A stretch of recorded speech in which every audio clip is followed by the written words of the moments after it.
Blog Talk Radio. You can draw a circle around me. You can win the circle.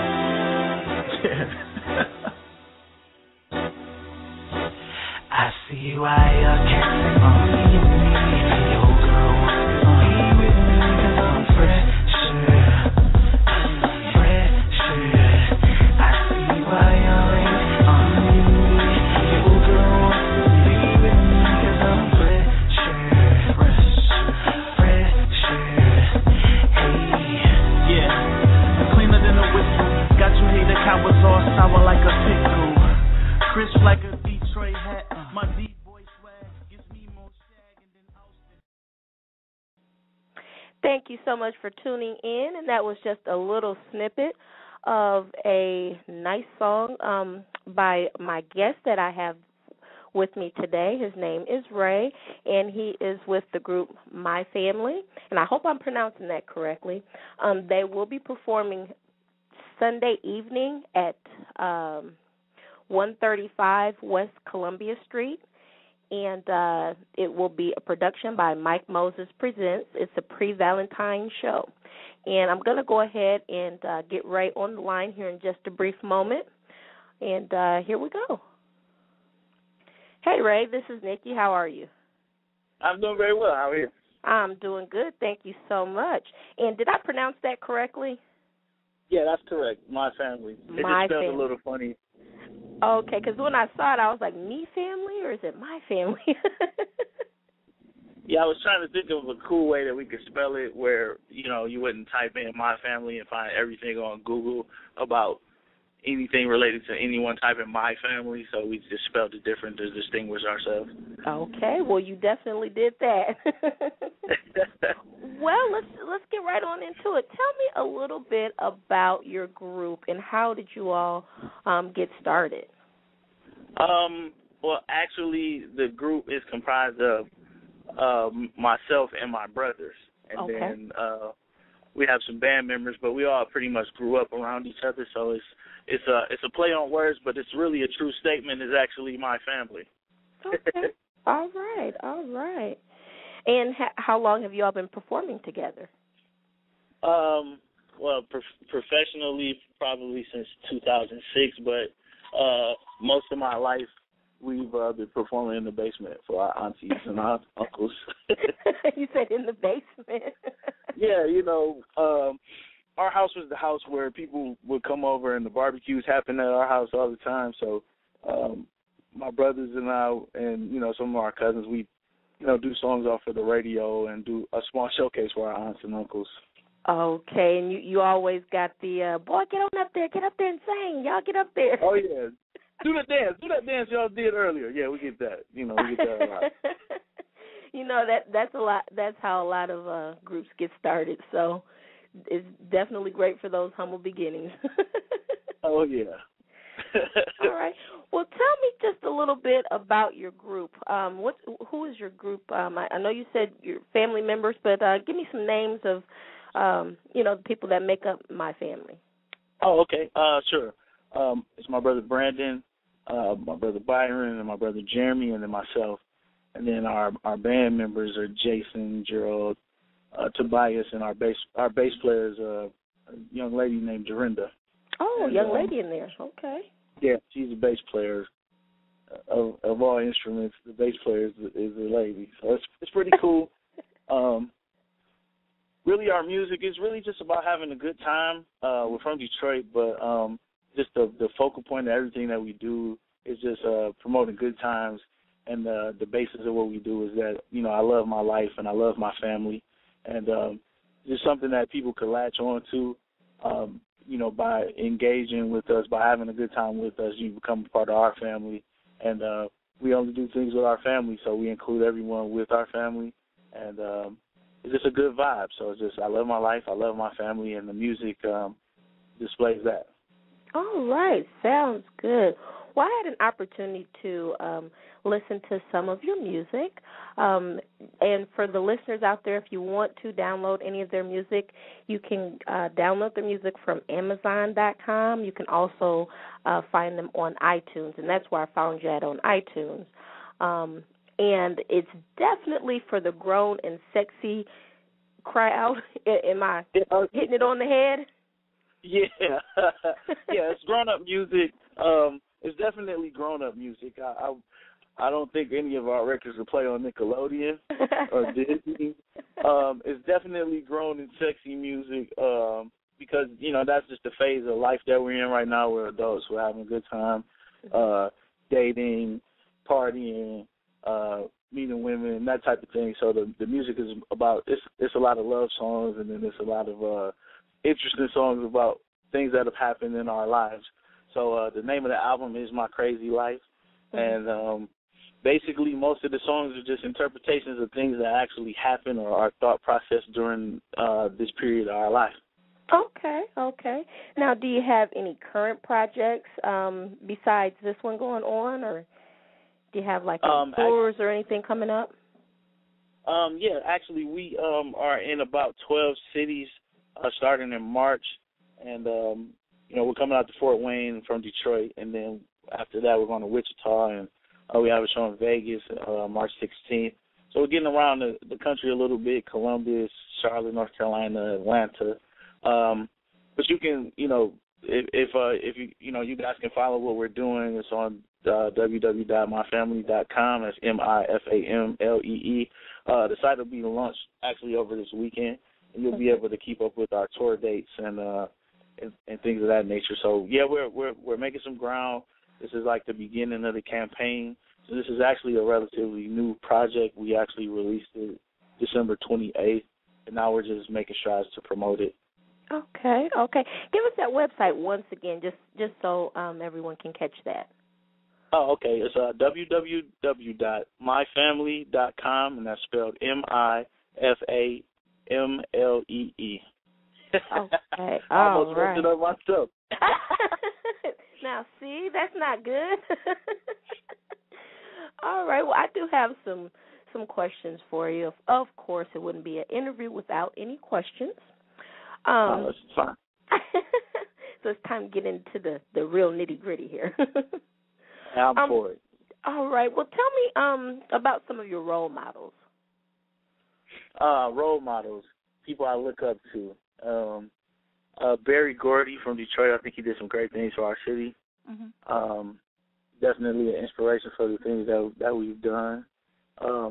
Bill Cosby, as an innovator and an entertainer, the things that he brought, it wasn't the typical, with the Cosby Show, he didn't present images of African Americans that were normally depicted, and I thought that was a great thing for our culture. I think Sidney Poitier is very inspirational to me. Also, another person that I look up to would be Russell Simmons, and I try to mimic a lot of what Russell Simmons did with hip-hop, with what we're doing. So those would be my role models in entertainment. Okay, definitely. Russell Simmons, that's a great one right there, definitely.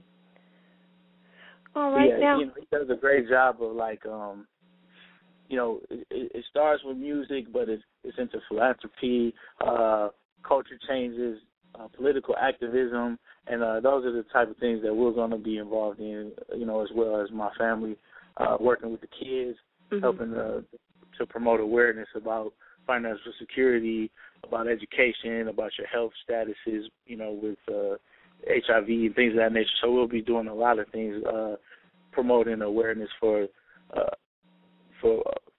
financial stability, health stability, and on top of that, we'll be doing good music. All right. Well, it is good to hear young artists that want to get active in the community and that are willing to just get out there and do something. So that is definitely great to hear. So I definitely commend you all for that. Oh, yeah. Definitely a part of the community. I don't know if I'm going too long, but I'm actually a board member for a nonprofit organization here in Detroit called Real Life My Music. Yeah. We actually started our first class on Tuesday, but it's called Real Life My Music. And that's actually the website, too, reallifemymusic.com. reallifemymusic.org. And what we do is we raise funds, and we set up classes teaching kids how to play instruments because the Detroit Public Schools, the music programs got taken away. So, right. We can't save the whole world, but we're at a time teaching kids how to. We're starting with kindergartens and first graders, so they're starting off with recorders, and then we'll instruments of choice. But yeah, we had our first class Tuesday, and but yeah, that's something that we're already active in. Teaching kids. We have a studio of our own, so this summer we'll be doing a summer program teaching Pro Tools and some of the keyboards and drum machines, and that's just something that we do for the community.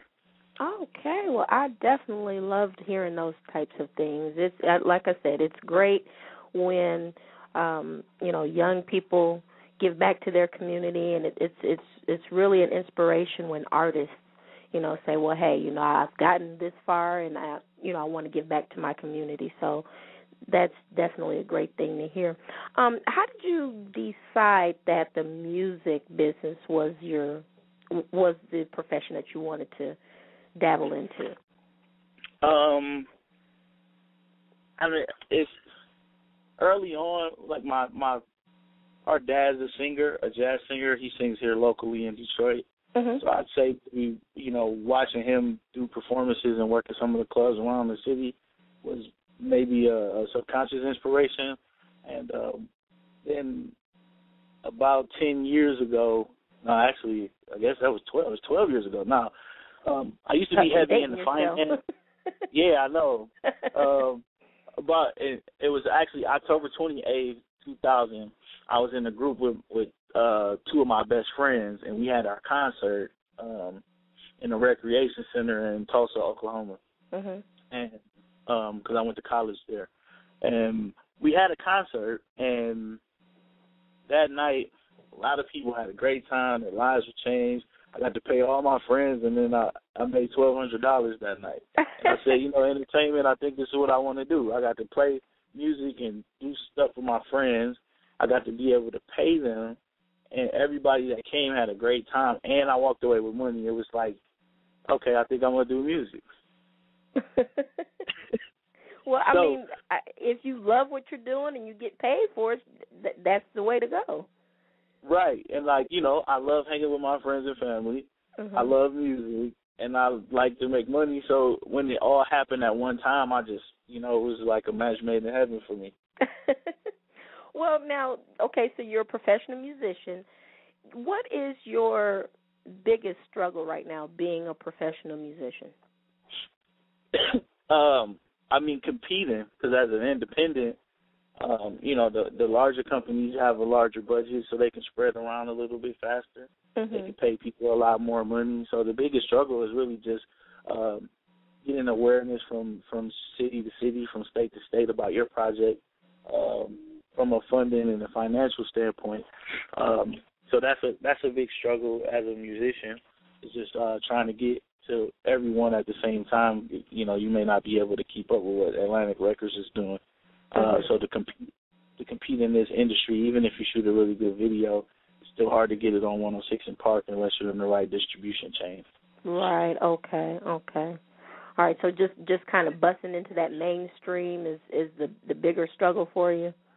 Yeah, that's a big struggle as a as an entertainer, and then just as an entrepreneur. Just working capital is always a problem as when you're starting businesses or trying to do things on your own without being a part of the larger conglomerates or trying to get swallowed up by the larger conglomerates.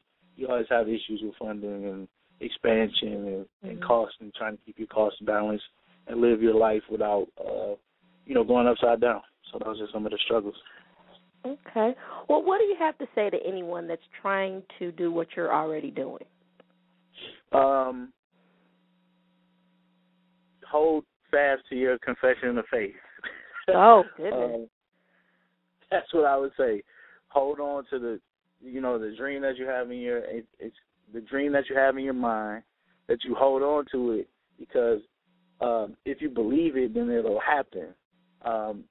The problem is with most people is that, life throws you obstacles and curveballs, and things happen that can deter you from actually reaching your goal or reaching the dream or the thing that you say you were going to do. I would say just hold on to that and make the necessary steps. and then gradually try to get to where you're going. But just hold on to what you believe, because there's going to be a lot of people that doubt you. There's going to be a lot of circumstances that might deter you or make you discouraged, but you just have to hold on to it. And, there's a lot of, in entrepreneurship, period, or achieving any goals, it requires a lot of faith. And, I'm from a spiritual background, but, God lays out a lot of principles on how to live life in the walk of faith, and trying to accomplish your goals and dreams is definitely you speaking something in the faith and putting it into action. So I would say that my best advice to people would be hold on to what you believe and keep pushing for it. Okay, well, I am so glad that you mentioned, that you have a faith base. How has your faith and your upbringing really just influenced you and drive you to, be steadfast in the choice that you've made about being an artist? Well, again, just you learn a lot about what God meant when you're trying to do business on your own. Mm-hmm. because it's taking something from nothing and making it into something, mm-hmm. and its very basic nature is what God did with man. So you get to learn and understand a lot of the principles by taking something, because you have to say it, you have to believe it, and then it manifests. So from a spiritual standpoint, a lot of those principles are introduced to you through your relationship with the Word of God and the Bible. So it's the same thing. It's like, I believe this is going to happen. I rejoice like it's going to happen, and we make steps towards accomplishing that. And it brings you really close to God when you're running your own business. It does. I have to speak personally. It does. Right. I mean, you spend a lot of time in prayer. You spend a lot of time, God, please let this happen. Please let this work. Because, running your own business, there is no person there. If it doesn't happen, it's because you didn't do it. Right. There's no my manager. There's no they. There's no they. It's you. You are they. So I think from a spiritual standpoint, you learn a lot about God when you're out here creating. And where do we get that creating passion from? Really, I mean, if you think about it, that's just something from God. So exactly. I mean, He made us to walk around the earth, to be rulers and be little gods around in our own world. Mm-hmm. So we're here to create. We're here to multiply. We're here to teach and lead, just like He is, from a larger level. So on a smaller level, we're supposed to do that in our own life. Oh goodness, you just summed it up. That was great. That was great. Well, we're going to take just a brief break, and we're going to listen to just a snippet of one of your songs, and it's fresher. It was the one that I started out the show with, and I hope you all enjoy it. And we'll be back with you shortly. Okay? Okay. You can draw a circle around me. You can win a circle.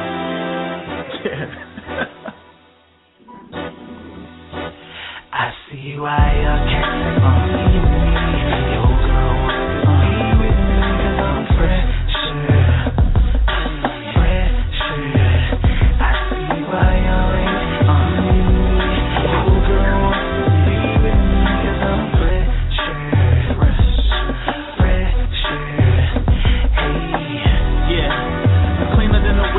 Got you hater cowards all sour like a pickle.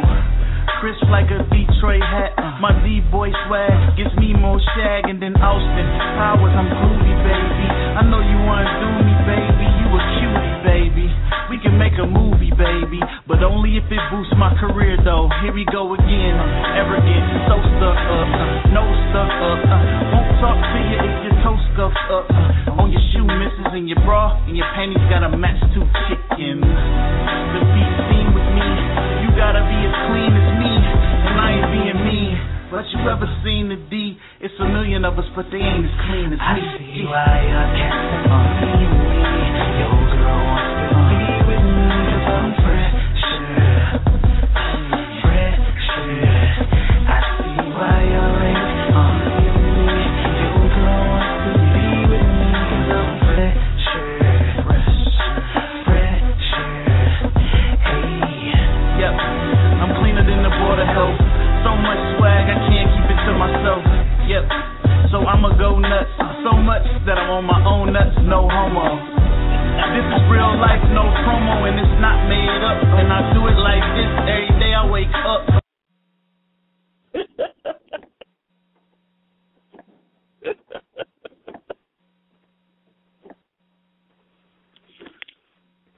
Hello?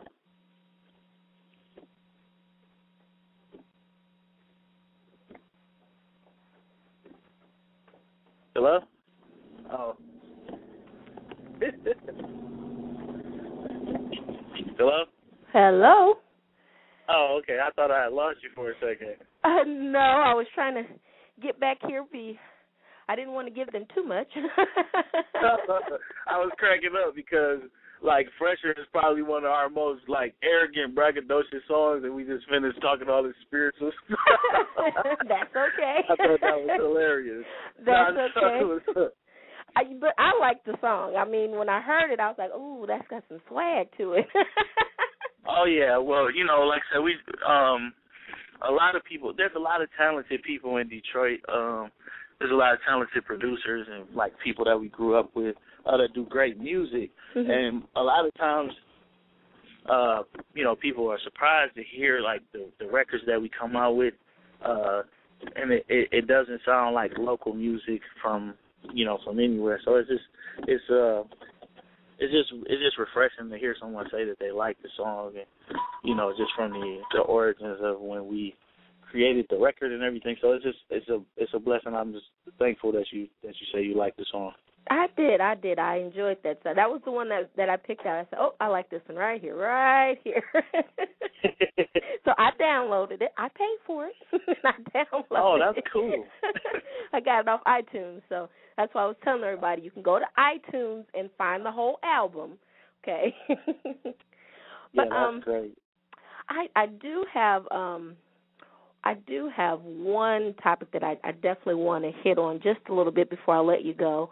I am starting to mentor to teenagers, and the bigger picture that I'm trying to get them to understand is making positive choices earlier in life. That way they don't have a lot of the regrets, and they don't have to deal with a lot of unnecessary drama and stress in their lives. So in about a minute or so, can you sum up what would you say to a room full of teenagers about making positive choices and the importance of making good decisions earlier in life? Brief in my own way. Is that what you mean? Like, I can say it how I would say it to the kids? How you would say it. If you were standing in front of a group of teenagers and somebody just handed you the mic and said, okay, speak. However you would put it. Well, briefly, I would put it, the way I would put it is, you can't accomplish any goals, you can't make anything great happen in life if you're dead or in jail. That's profound. So you can't be a millionaire in jail. You can't be a boss or a company owner. You can't do it if you do things that'll lead you to jail. If it leads you to jail or death, then you should stay away from it. And there's actually a lot of rewards in doing the right thing. It takes a little bit longer, but what you realize over time is that the days go by really fast. So if it takes you 6 years to accomplish your goal, those 6 years will blow by. So sometimes there's no good get rich quick or do something fast. Everything takes time. It takes time to plant something and grow it, and then to harvest it where you can use it. And I would just tell people that, it takes that time, and it takes people 7 years to be overnight success.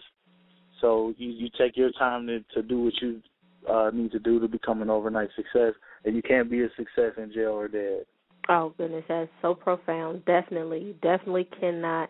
And a lot of young people need to hear that from other young people. I mean, even if they're, 5, 6 years a little older than them, but, it still hits home when they hear it from someone young, and they can say, well, look, this is what I've done. I've accomplished this so far, and this is how I did it. So I think a lot of young people need to hear that.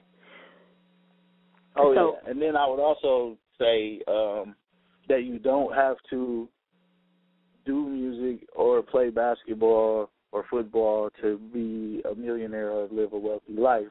I think sometimes, especially in the African-American community, we sometimes tend to believe that these are our only shots. And there's countless cases of, if I had to do a quick speech, I'd list a lot of people that people wouldn't really know offhand, but they're multimillionaires or they're super successful or really powerful in whatever industry they're in, and they don't perform or they don't play a sport. And I think that that was one of the things that happened to me in my life.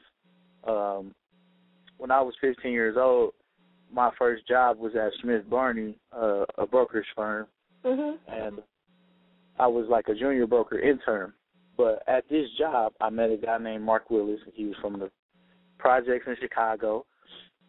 There's a private school here in Michigan in the suburban Detroit area. It's called Cranbrook. It costs $25,000 a year for a kid to go there.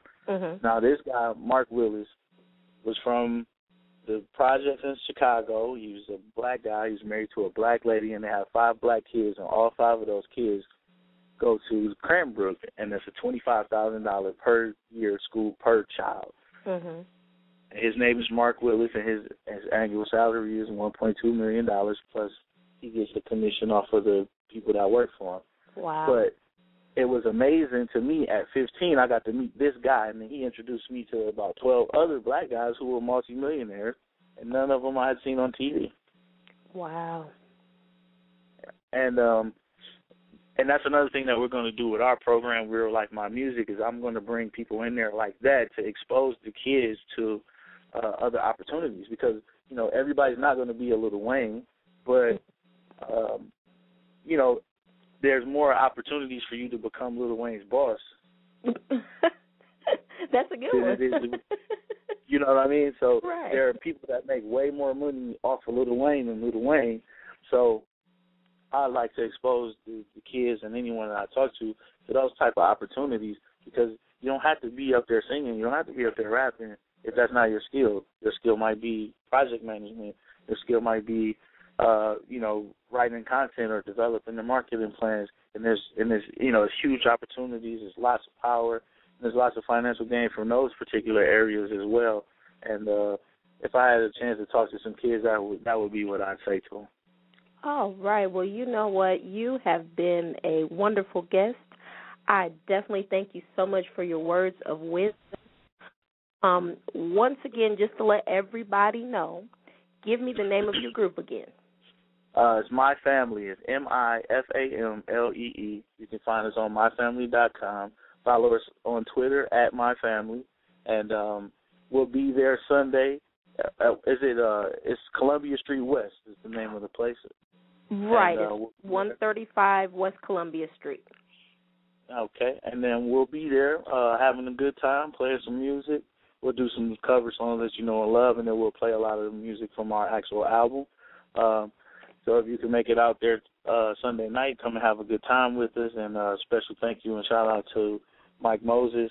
And, everyone out there will become a part of our family when we're there. And you're my family now. All right. All right. Well, I'm going to be there. I will definitely, looking forward to meeting you all.